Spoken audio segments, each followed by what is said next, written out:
If your business or nonprofit's brand is bland, unattractive, or boring, let's fix that by refreshing your brand's strategy. Your logo. Your logo is typically the first impression when people come across your brand. Make sure it's up to date and attractive. Make sure your brand's messaging is speaking to the ideal customer or audience for your business or nonprofit. Call to actions. Your ideal audience has to be able to donate, sign up, or do whatever it is that you want them to do on your website easily.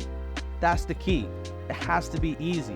If it's too cumbersome or slow, you could be hindering the results that website could be bringing to your business or nonprofit. If you need help with any of these, then look no further, because I'm hosting a brand strategy workshop where we can focus all in on your brand's mission, vision, messaging, and ideal audience.